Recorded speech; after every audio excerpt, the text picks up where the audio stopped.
Hello, I'm Dr. Nathan. I'm a neurologist and an epileptologist from Mumbai, India. Now, I'm going to speak to you about a certain diet therapy which is known as the ketogenic diet. The ketogenic diet has been around since about 90 years, since the 1920s, when it was first begun in patients with uncontrolled epilepsy and also in other epilepsies. It's based on the age-old observation, which has been recognized for long, that fasting can cure epilepsy or fits. After an initial fast, when there is no carbohydrate left in the body, then we use the body fat which we have stored over the years. And this fat which goes to the liver then is converted into ketone bodies, and ketone bodies are anti-epileptic. So this was the interesting part.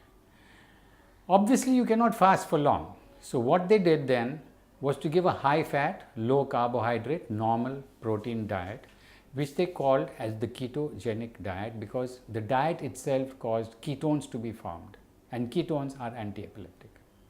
And when I went in 1996 as a visiting professor, I learned this diet and I realized that this is a very low cost, low tech and a very useful diet for uncontrolled epilepsy.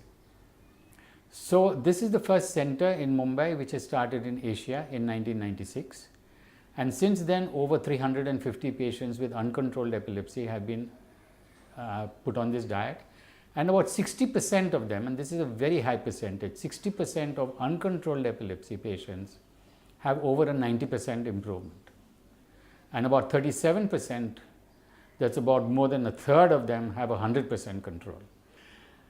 Once it is an uncontrolled epilepsy, which means that 3 or 4 medications have not worked, then the chances of any other medications working, that means the 5th or the 6th or the 7th or the 8th or how many ever medicines you try, is not more than 1%. And here you have a 33% or 35% chance that you will be cured with a diet. Now this diet is not expensive.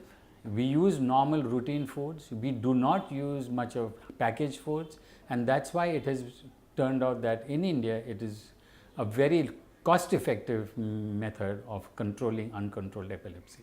When we realized that even the autistic features were improving, we decided that why don't we try this on children who have only autism. In the next part, you will hear how this has improved children with autism across various age groups, and even children who have both autism and epilepsy.